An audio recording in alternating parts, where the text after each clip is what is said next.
Sobre o camisa 10 do Goiás anunciado para aquele começo de temporada de 2020, que foi o Daniel Bessa, jogador que estava há muitos anos no futebol italiano, inclusive até cheguei a falar sobre ele em alguns vídeos durante essa semana. A tendência é que o jogador possa sim retornar para o futebol brasileiro nessa temporada. Mas lá em 2020 aconteceu da seguinte forma, né? O jogador alegou o não pagamento dos seus salários, que no caso ele estava emprestado pelo Hellas Verona ao time esmeraldino até o final do ano. Nos últimos 3 meses de contrato, a princípio o Goiás não pagou tanto em relação aos seus salários, luvas e direitos de imagem, além, claro, do seu FGTS. O valor pedido aí no montante total, né, do jogador, que mesmo atuando lá no futebol italiano, cobrou aproximadamente R$ 1.500.000 que não foram pagos pelo time esmeraldino. Essa denúncia, né, se assim podemos dizer, essa ação movida ainda lá no final do ano de 2021, né? Aconteceu ali até no máximo em fevereiro, já tinha todos esses casos já confirmados pela direção esmeraldina. Então o Daniel Bessa foi aproximadamente R$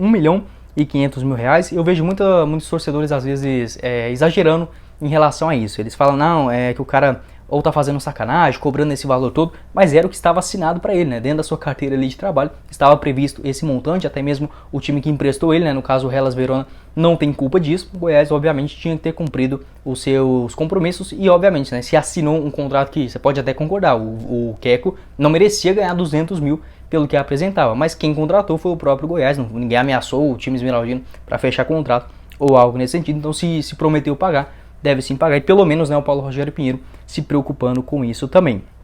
Pelo Goiás, 23 partidas, 5 gols marcados, além de uma assistência, jogador que acabou deixando o time esmeraldino naquela reta final do ano. Daniel Bessa, eu gostava muito dele, apesar de assim, ser um jogador bem exótico, né, um tipo de contratação totalmente alternativo. Ele que tinha feito sua carreira praticamente inteira lá na Itália, ele só passou no Coritiba Sub-13 e também no Atlético Paranaense Sub-15, mas já chegou lá na Itália em 2008 para defender a Inter de Milão, time que acabou revelando. Ele acabou passando aí também pelo Vicenza Calcio, lá na Itália, pelo futebol português e também no Sparta Rotterdam da Holanda.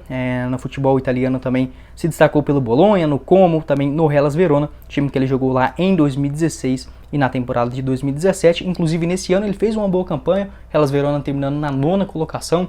Foi um jogador importante, mas o último clube que ele havia passado antes de chegar no Goiás foi o Genoa, na cidade de Gênova, né, um dos principais clubes também lá do futebol italiano. Infelizmente nessa temporada acabou sendo rebaixado. Então o Daniel Bessa chegou com um grande destaque, eu até gostava dele, mas dentro daquele time acabou não rendendo bastante, né? Apenas 23 partidas com a camisa do Verdão. O que você acha sobre o Daniel Bessa? Atualmente 29 anos de idade, pelo menos nessas suas dívidas com a equipe esmeraldina, segundo próprias palavras do Paulo Rogério Pinheiro, já bem encaminhadas para o seu pagamento.